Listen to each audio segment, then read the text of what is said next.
Not all toxic relationships start out that way.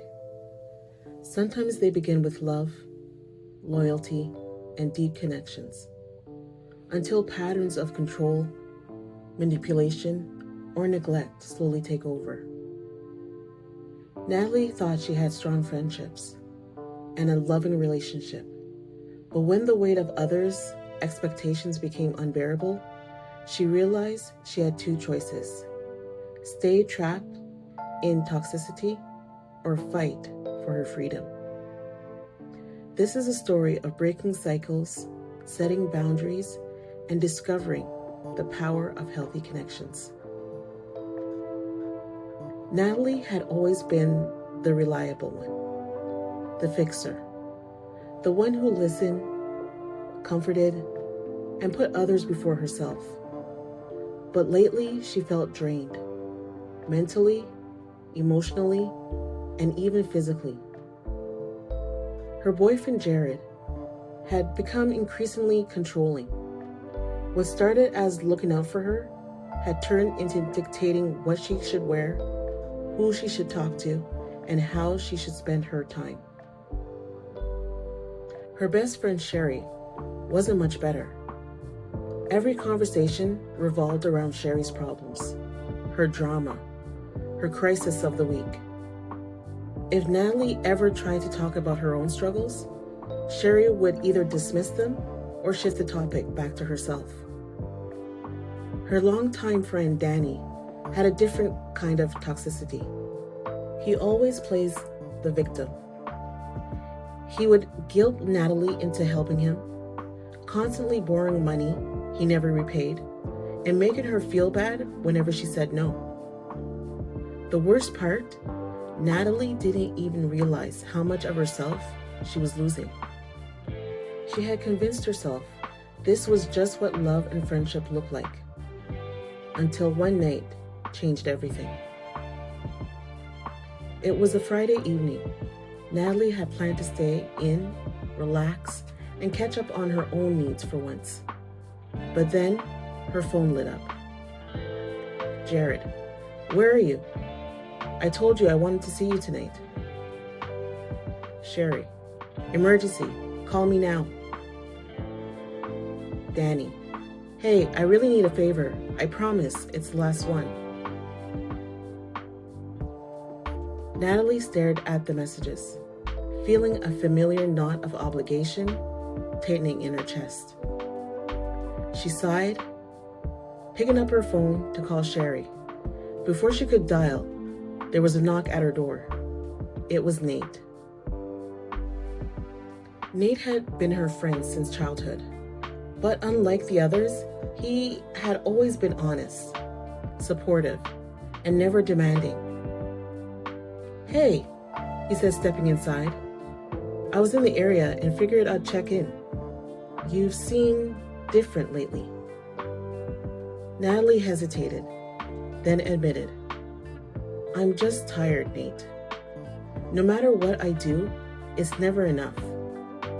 Jared gets mad when I don't spend time with him. Sherry drains me with her problems. And Danny..." Nate raised an eyebrow. "Still borrowing money?" She nodded. "Natalie," he said gently, "you give so much to everyone, but what do you get in return?" She opened her mouth to respond, but stopped. Because for the first time, she really thought about it. That night, Natalie made a decision. To Jared, "I need space. You don't get to control my time. If you don't respect that, we need to rethink this." To Sherry, "I care about you, but I can't always be your emotional dumping ground. Friendships go both ways." To Danny, "I can't give you money anymore. I hope you understand, but I need to set boundaries." For the first time, she felt light, free. Not everyone took it well. Jared accused her of being selfish. Sherry called her dramatic. Danny guilt-tripped her. But for the first time, she didn't give in. In the weeks that followed, something incredible happened. She reconnected with herself. Mornings no longer started with anxiety. She took walks, read books, and pursued things that made her happy. She surrounded herself with people who valued her. Nate remained her rock, reminding her that healthy relationships lift you up. They don't drain you. She learned to say no without guilt, and it was empowering. One evening, she received a text from Jared. "I miss you.